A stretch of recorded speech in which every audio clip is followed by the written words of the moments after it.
aspects, but more qualitative aspects of whether it is, in fact, easy or not to access finance.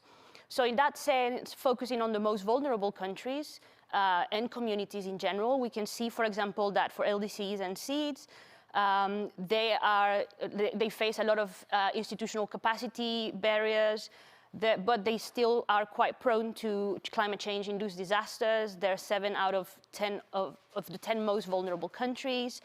The share of climate finance that flows towards these very vulnerable countries in general has either not evolved or actually recently decreased.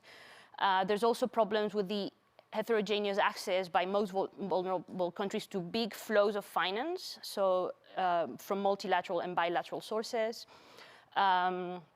They fall short of the needs of the most vulnerable. They also often come in the form of rather inappropriate instruments like loans that exacerbate issues like debt and debt sustainability in many countries.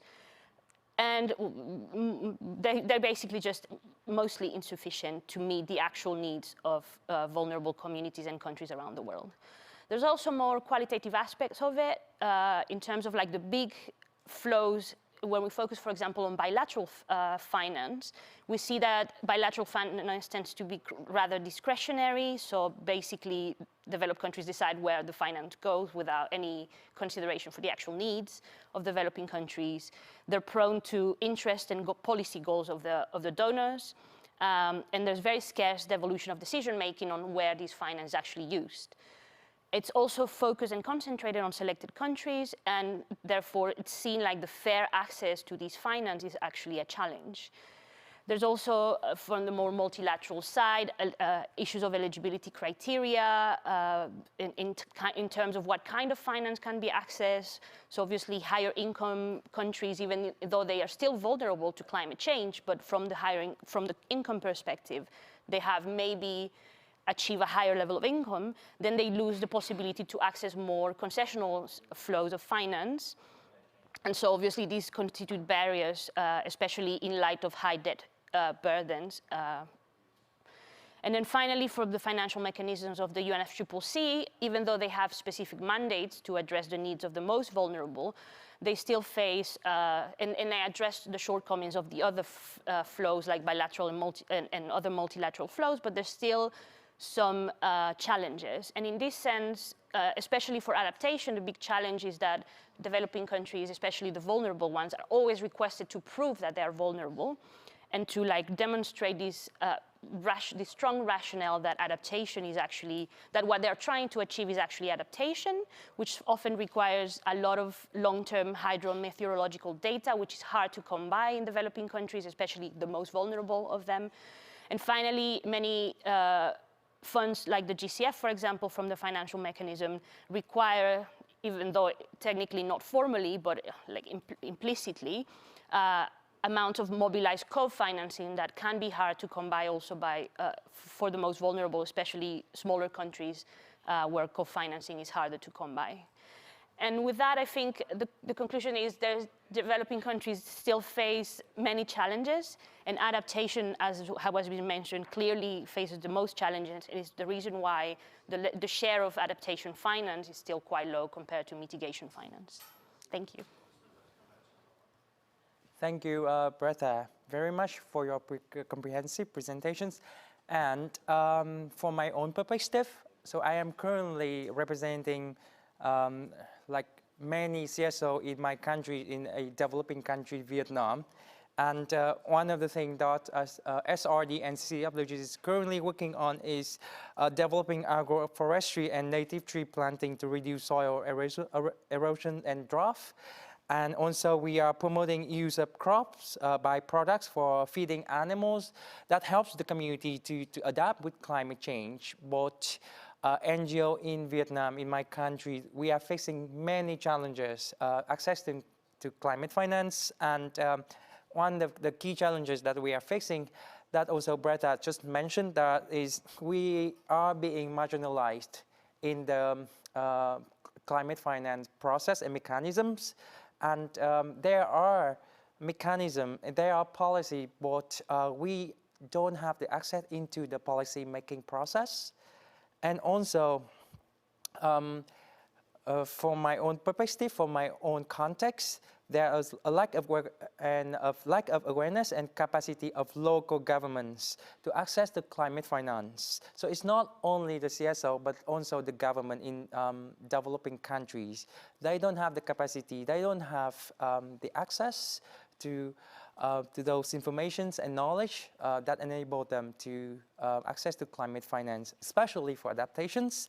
And also, that we can all see that the UNFCCC financial mechanism is very limited, especially for those working at the communities, the small NGOs, small community initiatives, but the big ones.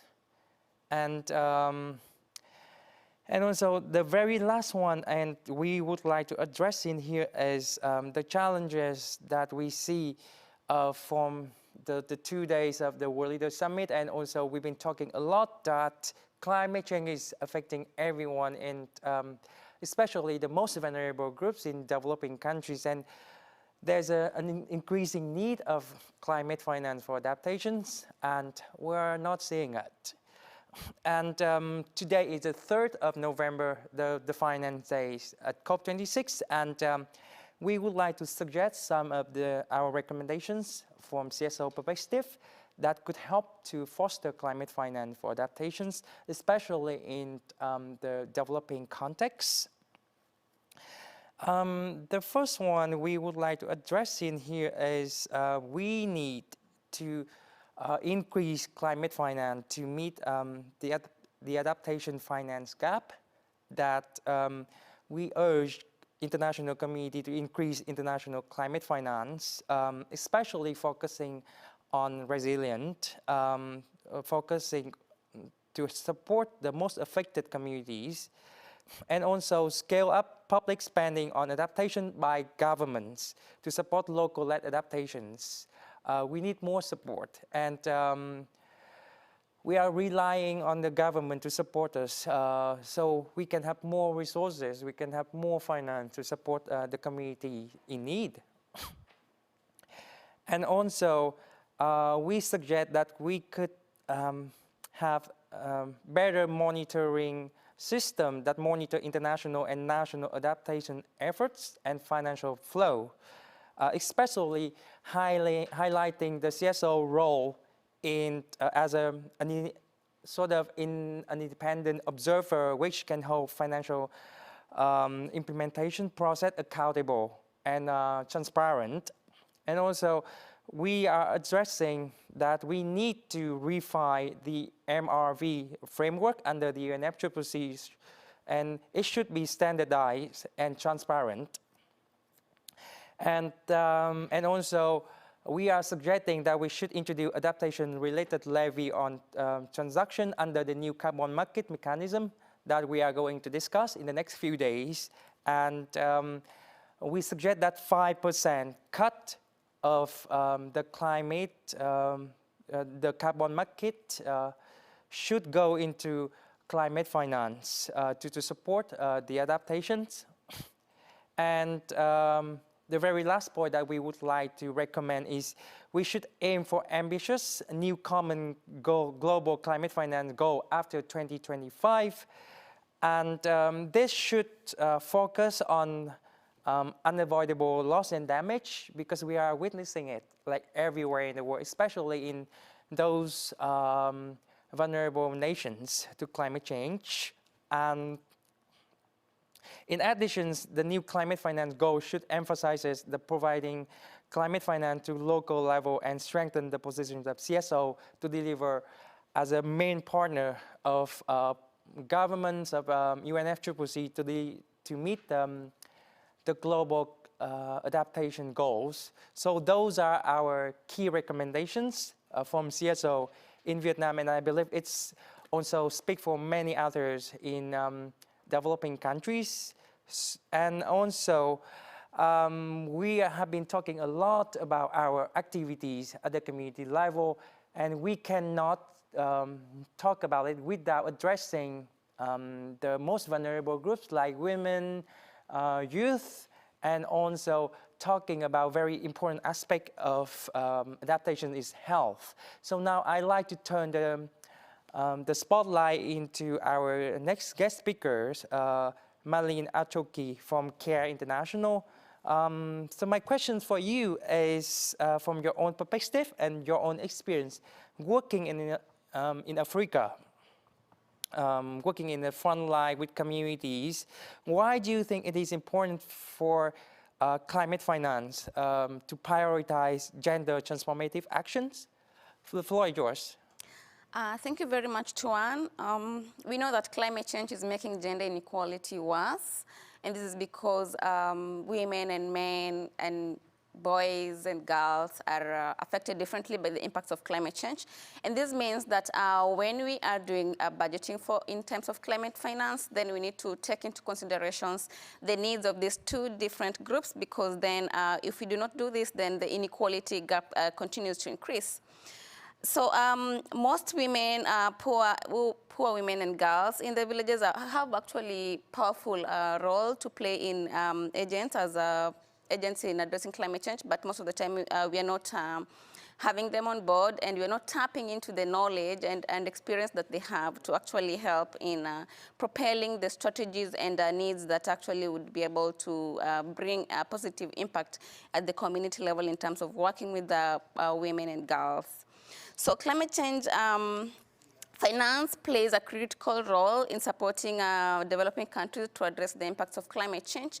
And this is basically because developing countries don't have the opportunity anymore to develop on dirty coal, I would say, but basically would look forward to develop on clean energy and sustainable energy that also looks into the just transition of how the communities will be able to have a resilient life, and also build the capacities of women and girls in different contexts. So there are many ways that, but of course, we do not want climate finance to be repackaged as well from ODA to climate finance. It should be additional. This is because then if we transfer money from the ODA to overseas development assistance to climate finance, this means that other aspects of gender, education, and hunger are not being taken care of, and also this means that the budget will be squeezed further and this will not be able to assist the people in developing countries who are actually facing the brunt of climate change and who need the resources more. So there are a number of ways for scaling climate finance, and the first one is basically to increase climate finance adaptation to 50-50, and this is because for developing countries, of course, most of the target that we're looking at up to is building resilience and capacity of the communities and the different groups that are facing the impacts of climate change, and this means by having this finance in adaptation increased, and this is linked to the national adaptation plans that countries develop, and most of the time we have the gender aspect and ensure that these groups are actually incorporated in the national adaptation plans priorities, and once we have funding that goes to adaptation, then it covers the needs of both girls and boys and women as well. So it's very important as well to undertake gender-responsive budgeting and responsive measures when we are budgeting for climate finance. So it's very key that when a certain percentage of climate finance is channeled to gender-responsive actions, to specifically locally led adaptation actions to women groups, and also I would say basically observations and also different marginalized groups. And this is important because then these finances will be targeting directly the needs and the capacity, the needs and also the priorities of the women and girls in different communities. So another important thing is the commitment to ensure that climate finance, of course, is new and additional, and this is focusing on loss and damage. Because we know that the impacts of loss and damage are not reversible, and we can neither adapt and mitigate to that, but it's basically to support the women and girls who already in front or in the front line of the crisis of climate change in terms of loss and damage. And this will be very important for them to get the resources when they need it, because if we have floods and everything has been swept away, so how does the women and the children and the girls get back to their feet actually almost immediately? Because if we take time to actually respond to this crisis at that time when it occurs, then it does not meet the needs at that point of the different targeted groups. And also, just to conclude, is that we need to ensure that, of course, the donor countries step up financial support to gender-just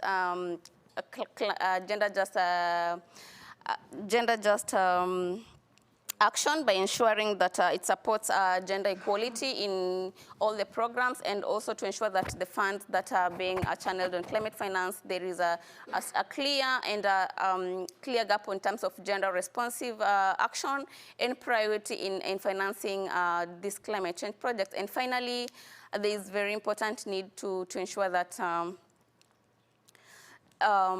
the budgeting processes and also having women on the table in terms of participating in decision making and participating at the conference of parties meetings and decision makings, and also other locally led actions. This is to ensure that their needs are also taken into consideration and they're able to own the projects and also be in part and parcel of activities that are being conducted at the developing countries and also at the local level, to be specific. Thank you. Thank you, Malina, very much. And so we heard a bit about gender just and the gender aspect in climate finance for adaptations. But now I'd like to turn the spotlight into health, a very important aspect of our life. And then we cannot do anything without health. So now I would like to invite Professor Susanna Mahui. So I know you have been working in the London School of Hygiene and Tropical Medicine, and you are also a very active trustee of the Margaret Trust. So from your perspective and your experience working at both NGO and academic background, what do you think are some of the key priorities to policy changes which are needed in the context of climate crisis and health system? The floor is yours. Thank you very much, Tuan. So I think we're all aware the climate crisis is truly global, but many of those who are most affected are women and girls in the countries who often have the least resources to respond and to adapt to those crises. And earlier this year, UNFPA produced a report detailing how the climate crisis harms women. It increases their vulnerability, which leads to increased gender-based violence, poor neonatal maternal health outcomes, and critically, it restricts their access to reproductive health services, particularly family planning, which could reduce high-risk and unwanted pregnancies and could lessen the poor neonatal and maternal outcomes. Currently, there are 140 million women who have no access to contraception but who want to use it, and therefore they have no choice over their futures. And for the women and girls who are facing increased vulnerability from climate crises, they should be a policy priority. Yet, at the very time when we should be increasing funding for reproductive health and for adapting health systems to effectively deliver reproductive health services, the UK government has actually slashed funding to reproductive health, and other countries have also reduced funding as they've concentrated on the COVID pandemic response in their own countries. So in the next 2 weeks here at COP, by the end of next week, we must make COP26 count for women and girls. And there are 2 ways that I think it can do this. First, COP can provide opportunities and commitments to support new kinds of partnerships between environment and health groups that can expand access to services, particularly to those living in remote and particularly climate-affected places. And with my London School of Hygiene and Tropical Medicine hat, I am leading a research component of a project in Uganda that's led by the Margaret Trust. And we're trying to do exactly that. We've created an innovative new partnership between the International Crane Foundation, the Margaret Trust, and a local hospital, Rugarama. And we are trying to provide sexual and reproductive health services, family planning services, alongside biodiversity and environment and livelihoods actions, so that we can provide a holistic response that addresses both the reproductive health needs that people tell us that they have and the livelihoods issues arising from environmental change that they're facing. So new partnerships. The second thing that COP can achieve and must achieve, as we've heard, today is dubbed the Finance Day here. Well, a key policy priority that needs to come out from COP today is an opening up of climate adaptation funding to encompass family planning and reproductive health services and health system strengthening to deliver those services. And there is precedent. The IPCC's fifth assessment report recognized the importance of family planning and its co-benefits. The IUCN last year passed a resolution to recognize, and I quote, the importance to the conservation of nature of removing barriers to rights-based voluntary family planning. And that was a resolution put forward by the Margaret Trust, who's the only IUCN member with a reproductive health background. And there's funding precedents too. The UK's flagship biodiversity funding mechanism, the Darwin Initiative, which was actually established after the Rio Earth Summit. Last year, it funded its first program that included reproductive health, and that's the Uganda project that I mentioned. So at COP26, we're expecting countries to commit to the $100 billion a year pledge to tackle the climate crisis. Now, a mere 0.5% of that would provide family planning services to the 140 million women who currently don't have access to it. That's a human right, but it's also a critical adaptation strategy for women at most risk of negative climate impacts. And 0.5% seems a very small price tag for giving women and girls a future. Thank you.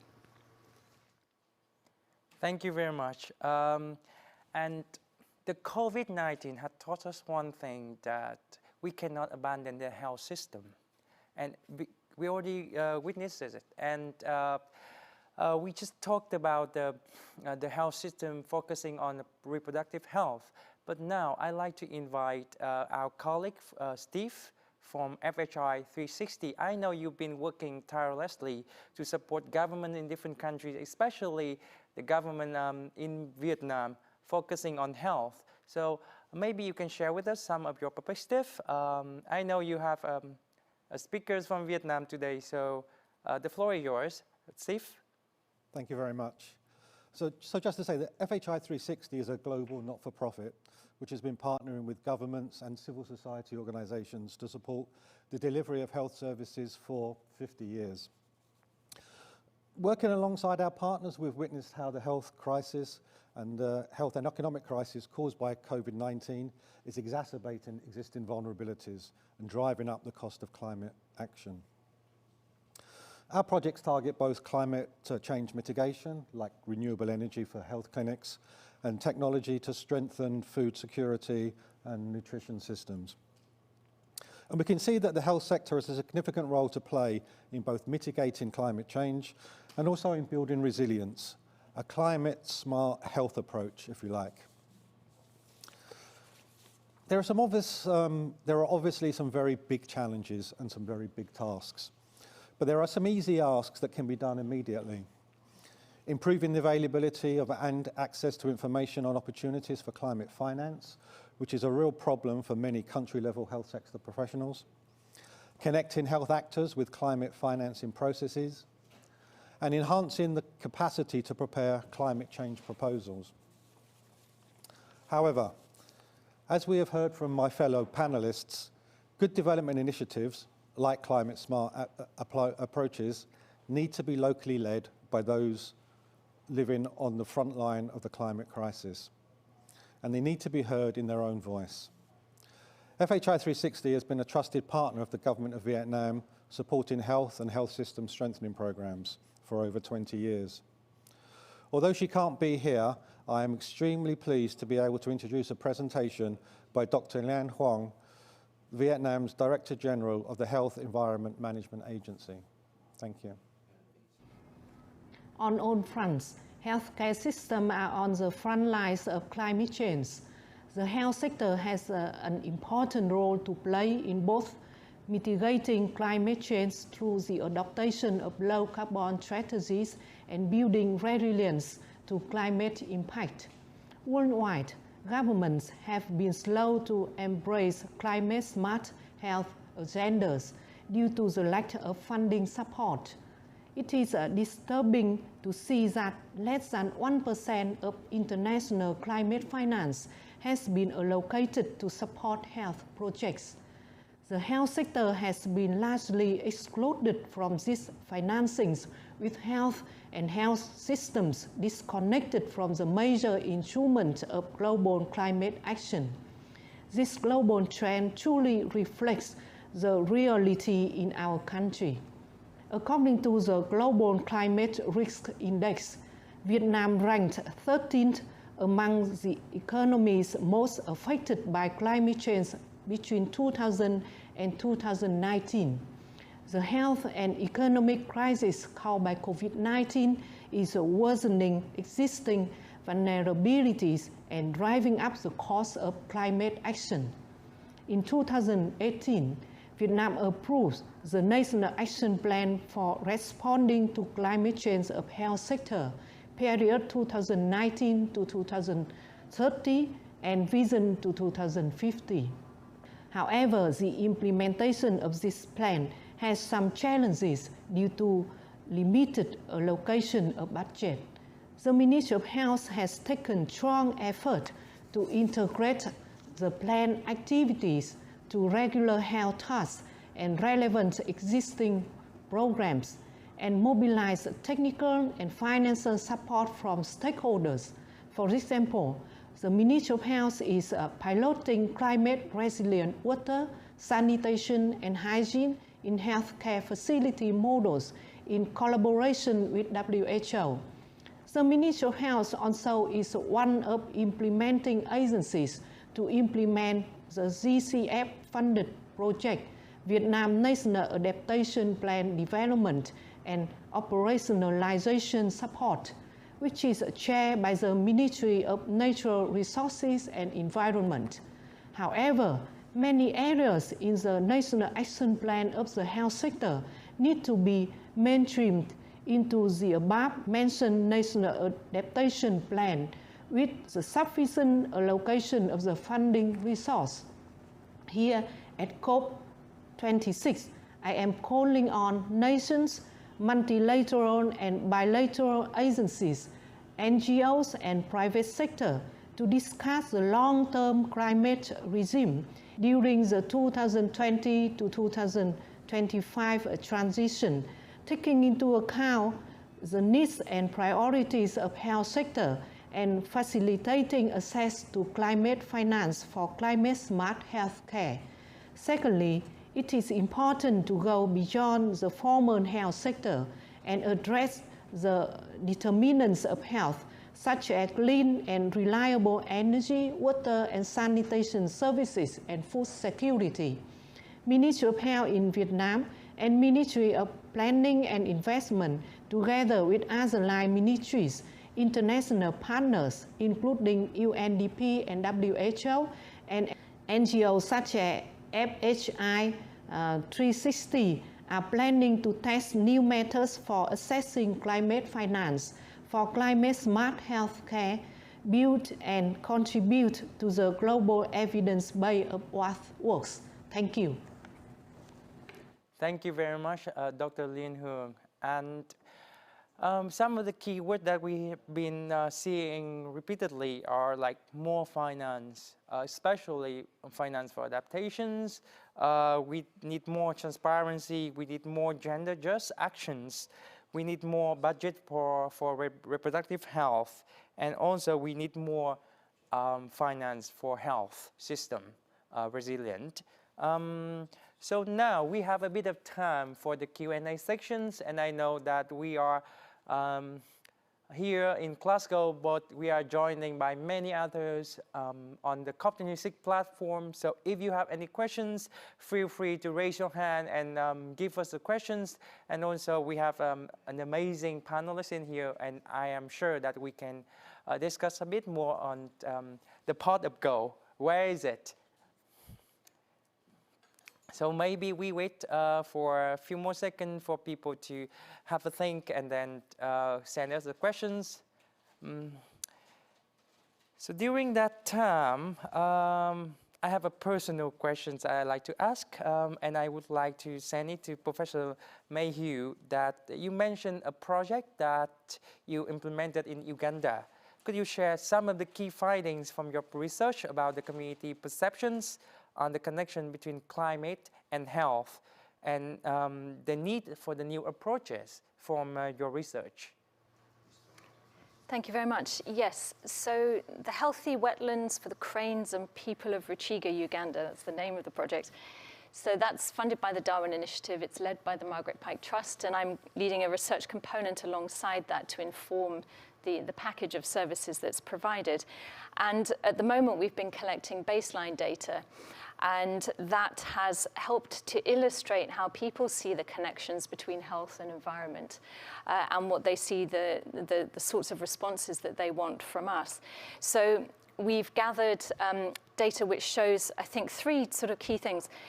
Firstly, that people are clear, most of these community members are farmers, and they are experiencing changing rainfall patterns and weather events, which lead to crop failures and destruction, and also severe flooding, which again washes away crops and soils. And that undermines livelihoods, of course, and leads to poor mental health, particularly for men. And one of the consequences of that is that there's an increase in alcoholism, and there's a lot of locally brewed strong spirits. And the consequence of that for women is that there's been an increase in domestic violence, gender-based violence. And at the same time, women are put at greater risk of unwanted or high-risk pregnancies if they're exposed to violence, but they have almost no access to contraceptive services. And the respondents from the 8 villages that we've been visiting were very clear that they wanted better family planning services and better general health services, as well as support to develop more sustainable ways of farming and sustainable livelihood methods. And they were clear that if they had those things in a more holistic package of support and response, that they would be able to properly feed their families, they would send their children to school, and they would secure the futures for their children. So people's lives are not lived in silos. The communities we spoke to, as I said very clearly, saw the connections between health and environment and reproductive health. And how that connected with the sorts of sustainable futures that they wanted. And that's why we need to fund and support and evaluate these sorts of innovative cross-sector new partnership type approaches. And climate financing plays a critical role in enabling those sorts of partnerships in order to build resilient local responses for both human and environmental health. So that sort of joined up response, I think, is the sort of innovation that we were trying to showcase. Thank you very much, Dr. Mayhew. And we got a question here. So we have a lot of questions from people sending to us. I know like climate finance, especially climate finance is a so-called very hot topic, but I have a question for all the panelists in here. I received a question here that we mentioned a lot about decision making. How can we engage more in the decision making process? So may I just pose that question to all the panelists in here? How can we get on the table for decision making? I heard that a lot from the presentations. So maybe could you give us some of your perspective relating to decision-making process? So maybe we can start with Malene. Thank you, Tuan. So there are a number of ways that we can actually get into the table in terms of climate finance. And this one will start from at the national level, basically in our countries, and being in part and parcel in developing the policies that are in climate finance friendly, and also promoting gender and women needs at the same time. So in terms of participating in the national, I know countries are doing the national adaptation plans, the national determined contributions, the national climate change action plans. So this is, for me, this is the baseline point whereby we will start participating and being on the table at our country level, and also connecting now also, of course, with our communities in the different projects that we are working with them, and then linking to the global level right now. That's why we're here basically now to discuss how do we move forward in terms of climate finance, how do we bridge the gap in terms of ensuring that we have the 50-50 adaptation, mitigation, climate finance, and also how do we ensure that we do not increase the gap of gender inequality, and ensuring that women are sitting at the table, and also we are promoting a budget responsive budgeting, gender responsive budgeting, to ensure that all the needs of the different groups are taken into consideration when we are making the plans and also making the decisions, to ensure that it is meeting the needs and also priority of the people who really in the forefront or the front line of the impacts of climate change. Thank you. Thank you very much, Marlene. Thank you. And so may I invite Bertha, can you share some of your perspective in terms of decision-making process? How can we engage more, especially for climate finance adaptations? Bertha, the floor is yours. Thank you. So I think the important point I would like to make is the decision-making of what finance gets used to, or like what finance gets used for, where the priorities lie for climate finance, needs to be devolved to the developing countries at the most appropriate level, whether it is the national government, the local community, private sector, civil society, but it needs to, the decision-making power should be at that level. So they need to decide what the priorities are, and how to use these finance. And for that, obviously, it requires quite a revision of the models of finance provision that we use, shifting away from what I was mentioning, the discretionary nature of certain channels, like bilateral channels, which usually get, used through developed countries' own organizations and own institutions of development and climate. And they need to shift from that focus to a focus more on the local level. And I think, obviously, it's quite an ask. It's not an easy thing to achieve, I would say, but until we give the power of deciding what the priorities are to the most appropriate level in developing countries, then we will keep seeing, we will keep missing the priorities, and we'll keep missing the important things, especially for adaptation, I would say. Thank you very much, Bertha. And from my perspective, from CSO perspective, we see that we are lacking the representative and participation of CSO, who are the people working at the community level, the grassroots level, helping the communities. So again, one of our recommendations for policy making is to bring the role of CSO into the policy making process, decision making process. And then it can start by just simply making CSO as an independent observer, which can hold like financials process more transparent.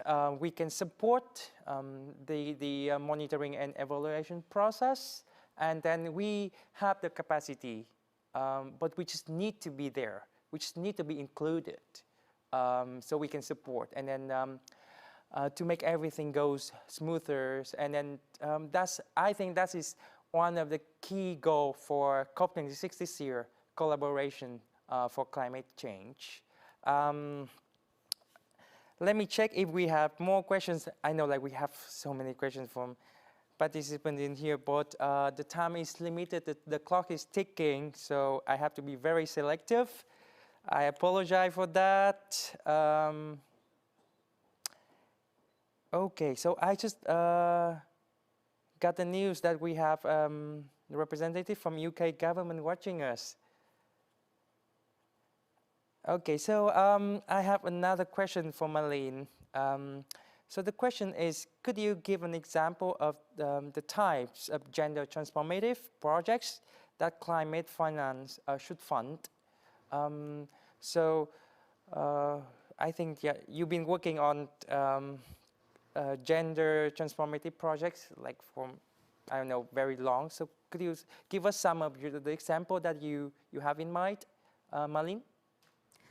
So thank you, Tuan, for that interesting question. So in terms of gender budgeting, responsive budgeting, we're talking about when we are having a project that we want it funded, then we have to ensure that we are very intentional to ensure that we are checking out what are the needs basically for different groups in a certain context where we are working. And so this means that we have to ensure that we doing like different groups assessment needs, and to ensure to see what are the different needs for different contexts of different areas, because of course the needs are differ depending on the countries and also the context, and what are the priorities as well. So once we have this key information at hand, then when we are doing the budgeting, then we ensure that we know that for this group, this is what is more important, this is what is needed, and this is how we can actually be able to achieve this by doing this kind of projects. And so when we have this, and also sex disaggregated data is also very important information while doing gender budgeting, and then we can be able to see what is the overall age of the population that we are working in, and then ensure that then we are able to, it's targeted to different groups and different needs. And this then means that when we are doing our projects, then it is targeted and it is real, and then this means that it will be able to meet the needs of the people who are really at the front line in terms of climate change and who need the support most. Thank you. Thank you very much, Marlene. And so I have another questions in here. I promise that I will try to get all the questions, but bear with me, the time is limited. So capacity is another issue that we are talking a lot. Without capacity, we cannot do anything. So we have a question in here. What kind of capacity do we need to access or enable climate finance to support gender, health, and system resilience?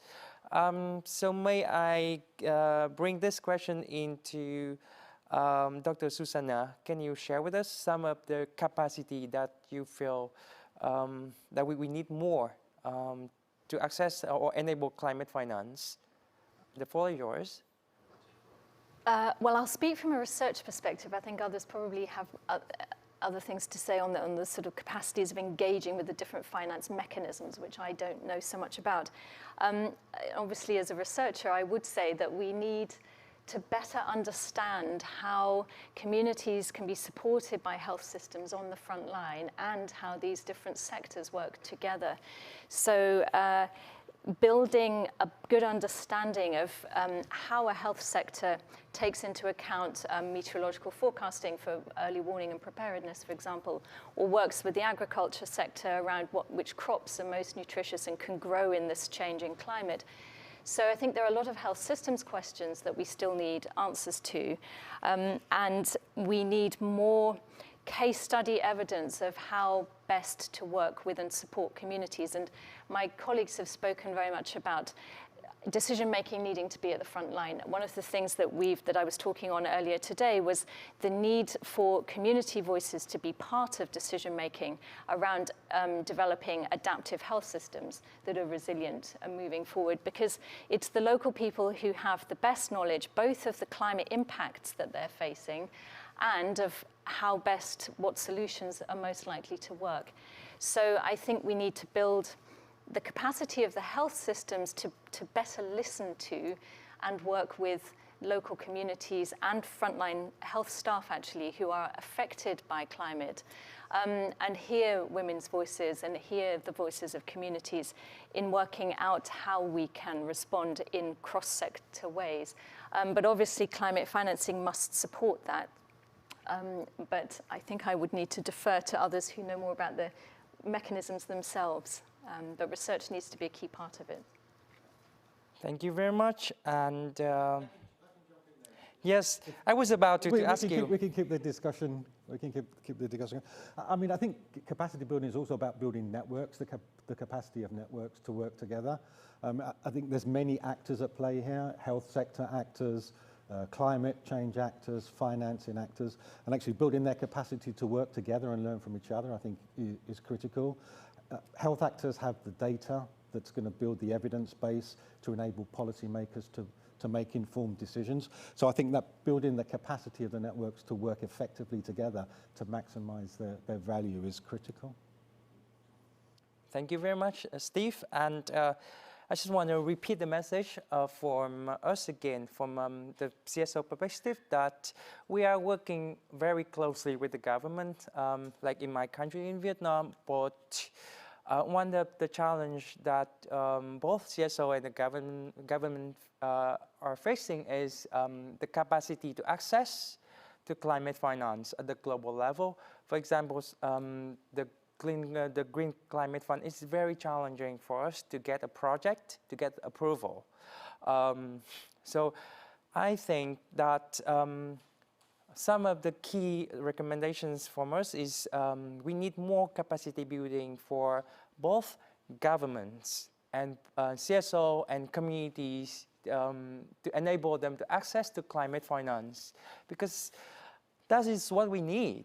And without capacities, the money is there, but there's no way for us to access to that. I know that it is very challenging and it takes time, but we have to start.